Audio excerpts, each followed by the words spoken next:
Good morning, students. Today we will discuss our next topic, that is the relation between two specific heats of a gas. Clear? कल हमने किया था specific heats, that is CV and CP, and after that we are doing that as a CP is greater than CV. Clear? Today we will discuss that a relation, find out the relation between two specific heats of a gas. Clear? Two specific heats it means CP or CV. That the relation between CP and CV. Then what is the relation between CP and CV? Clear? Here there is a full definition, full derivation. First of all, you know this formula, that is CV is equals to dQ by dt. Clear? ये already हम definition में discuss कर चुके हैं. अगर आपको clear नहीं है तो आप इसकी डेफिनेशन देख सकते हो. That is specific heat of a gas at constant volume, that is equals to dQ by dt. Clear? तो उसके बाद dQ की वैल्यू क्या आ जाएगी हमारे पास, dt इधर इस तरफ चला जाएगा, that is CV dt. Clear? इसको फर्स्ट इक्वेशन मान लिया हमने. Now next, that is according to first law of thermodynamics. उसके बाद हमने first law of thermodynamics का यूज कर लिया, that is dQ is equals to du plus dW. देखो इसमें जो फुल डेरिवेशन है, हम एंड तक रिजल्ट फाइंड आउट करेंगे relation between specific heats. Clear? But जो हम ये फॉर्मूलाज लेकर चल रहे हैं वो हमारे पुराने हैं, जो हमने ऑलरेडी डिस्कस कर रखे हैं. क्लियर? फर्स्ट जैसे हमने ये वाला भी डिस्कस किया हुआ है, dQ मतलब फर्स्ट लॉ ऑफ थर्मोडायनेमिक्स में किया था, that is dQ is equals to du plus dW. Clear? उसके बाद next first of all constant volume पर देखेंगे हम CV, उसके बाद प्रेशर पर देखेंगे. First of all constant volume, that is at constant volume V is equals to constant. You know constant volume it means जो वॉल्यूम है उसको वो कांस्टेंट है. तो वे कल भी बताया था परसों पिछली वीडियो में हमने कि dV इज इक्वल्स टू 0. मतलब अगर कोई भी वैल्यू आपके पास कांस्टेंट है तो उसका डेरिवेटिव क्या आ जाएगा, 0. ये ऑलरेडी हम डेरिवेटिव में डिस्कस कर चुके हैं. क्लियर? उसके बाद next you know that dW is equals to pdV. Clear? ये भी ऑलरेडी वर्क डन का फॉर्मूला है, that is dW is equals to pdV. So here would the value of dV is equals to 0.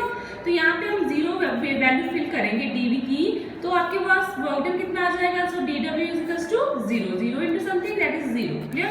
तो उसके बाद हमारा dW क्या आ गया, 0. तो इसकी वैल्यू हमने यहाँ पे फिल कर दी. जो ये फर्स्ट लॉ ऑफ थर्मोडायनेमिक्स है ना, that is dQ is equals to du plus dW. At constant volume पे वर्क डन आपका 0 हो जाता है, तो इसकी वैल्यू हमने 0 फिल कर दी. तो आपके पास dQ की वैल्यू क्या आ जाएगी, du. ठीक है, ये हो गया आपके पास. सॉरी. नाउ नेक्स्ट देखो क्या हो रहा है आपके पास, dQ is equals to dW from first equation. dQ की वैल्यू क्या है आपके पास, CV dt. तो dQ is equals to du. Then हम dQ की जगह पर du लिख सकते हैं. सो मैंने क्या किया, du, क्योंकि ये दोनों इक्वल है आपस में, इस इक्वेशन के अराउंड दोनों इक्वल है, तो dQ की जगह पर मैंने क्या लिख लिया, du. तो du की वैल्यू क्या आ गई आपके पास, CV dt from first equation. Clear? ये हो गया आपके पास. ये एक एक्सप्रेशन मान लिया हमने. उसके बाद नेक्स्ट इसको सेकंड इक्वेशन का नाम दे दो. ठीक है? उसके बाद नेक्स्ट एट कांस्टेंट प्रेशर. अब क्या करेंगे हम, पहले हमने कांस्टेंट वॉल्यूम पे देख लिया क्योंकि रिलेशन दोनों में फाइंड आउट करना है. तो अब हमने क्या किया, अब हमने देख लिया कांस्टेंट प्रेशर पे. अब देखो क्या हो रहा है, टेम्परेचर CP की वैल्यू क्या हो जाएगी आपके पास, सिंपल अगर वैसे हम सिंपल डेफिनेशन के अकॉर्डिंग देखो तो heat supply for raising the temperature through 1 degree Celsius. तो लेकिन CV में हम dQ लेकर चले थे, तो CP में जस्ट चेंज कर लिया, dQ डैश ले लिया हमने. इसका कोई फर्क नहीं, क्योंकि हीट अलग चाहिए उसको. जो प्रेशर कांस्टेंट प्रेशर पे होता है जब प्रोसेस, तो उसके लिए हीट हमें ज़्यादा चाहिए होती है, तो उसको हमने dQ डैश रिप्रेजेंट कर दिया. लेकिन टेम्परेचर तो उतना ही रेज होता है, that is through 1 degree Celsius. ये ऑलरेडी डेफिनेशन में किया है हमने. So that's why eight constant pressure जो आपकी CP की वैल्यू है वो क्या आ जाएगी आपके पास, dQ dash upon dt. Clear? Now next simplify कर लिया, dQ डैश आपके पास क्या आ जाएगा, CP dt. क्लियर? तो अब यहाँ पे भी इसको आप ऐसे करो, इसको आप थर्ड इक्वेशन मान लो. क्लियर? और इसको आप फोर्थ इक्वेशन मान लो. क्लियर? क्योंकि ऑलरेडी हमने इक्वेशन इसको दे दिया था. क्लियर? क्योंकि ये इक्वेशन भी होती है ना, मतलब कि जो नंबर वाइज होता है ना, तो उसके अकॉर्डिंग हम चलेंगे। क्लियर? तो इसको हमने सेकंड नंबर दे दिया और इसको हमने थर्ड नंबर दे दिया। डी क्यू डैश की वैल्यू फिल कर फाइंड आउट कर ली, that is C P D T. तो इसको थर्ड नंबर दे दिया हमने। उसके बाद already you know that is D W is equals to P D V, तो इसको हमने 4 नंबर दे दिया। क्लियर? तो आपको पता है कि कल भी मैंने आपको बताया था कि सीपी के केस में जो डीवी होता है वो 0 नहीं होता। वर्क डन, प्रेशर के अगेंस्ट हमें कुछ वर्क डन करना पड़ता है। क्लियर? तो यहाँ पे भी हमने क्या किया, सेम स्टेप फॉलो किए। देखो जो हमने कांस्टेंट प्रेशर वॉल्यूम के लिए सेम स्टेप फॉलो किया है, वही हमने कांस्टेंट प्रेशर के लिए। एक बार फिर से दोबारा मैं रिव्यू कर दूंगी आपको। डी क्यू डैश की वैल्यू क्या जाएगी फर्स्ट लॉ के according, D you plus D W. D Q dash की वैल्यू क्या आई है, अब हमने क्या किया, इसको हमने 5 इक्वेशन मान लो, क्योंकि 4 हमने ये दे दिया है, तो इसको हमने 5 इक्वेशन मान लिया। सो डी क्यू डैश की वैल्यू क्या आ जाएगी आपके पास, ये वाली सी पी डी टी, तो ये फिल कर दी हमने। डी यू की वैल्यू हमने पीछे निकाली थी, क्या है आपके पास, डी यू की value C V D T, तो ये मैंने यहाँ पे फिल कर दिया आपके पास सी बी डी टी। तो डी डब्ल्यू की पता है आपको, that is P D V. उसके बाद for 1 mole of perfect gas, ये आपके पास परफेक्ट गैस इक्वेशन है, that is P V is equals to R T. Clear? At constant pressure. Clear? तो आपके पास कांस्टेंट प्रेशर के लिए जो डिफरेंशियल कर दिया both side, differential means derivative. Clear? Already derivative के केस में बता चुकी हूँ आपको कि डिफरेंशियल मीन्स डेरिवेटिव करना है। बोथ साइड हमने डेरिवेटिव कर लिया with respect to T. Clear? T के विद रिस्पेक्ट हमने बोथ साइड डेरिवेटिव ले लिए, टी। क्लियर? अब देखो प्रेशर कांस्टेंट है, यहाँ पे हम प्रेशर कांस्टेंट का केस लेके चल रहे हैं ना, तो प्रेशर कांस्टेंट है तो डेरिवेटिव का रूल है कि जो चीज कांस्टेंट होती है उसको बाहर निकाल लिया, ये तो बाहर निकाल लिया। डेरिवेटिव किसका आ जाएगा, डीवी का, दैट वी का मतलब तो आ जाएगा आपके पास पी बाहर निकल जाएगा, तो यहाँ पे आ जाएगा P D V upon R D T, sorry T capital आएगा।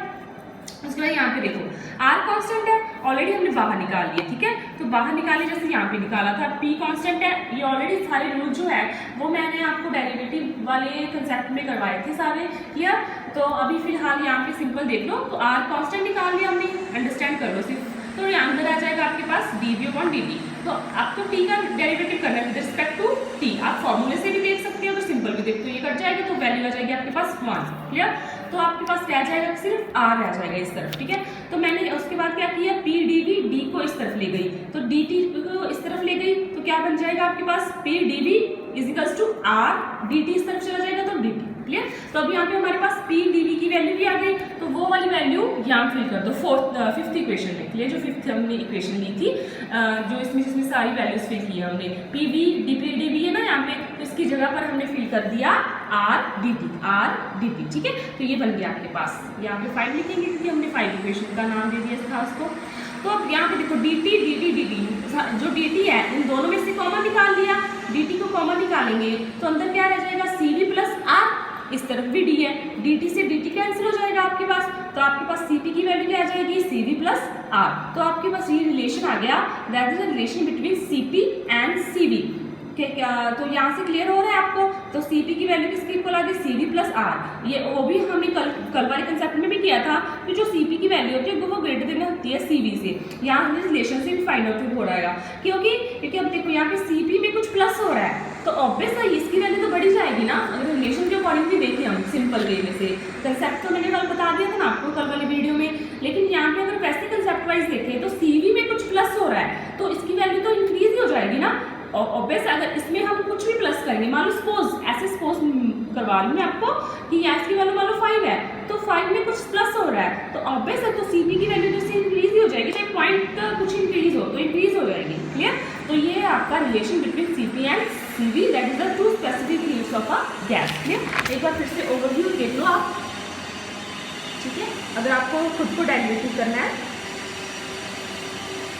ठीक है, कोई भी डाउट हो तो पूछ लेना किसी भी कंसेप्ट में। ठीक है? ये देख लो सारा बिल्कुल इजी डेरिवेटिव है, सिंपल लॉज यूज किए हमने।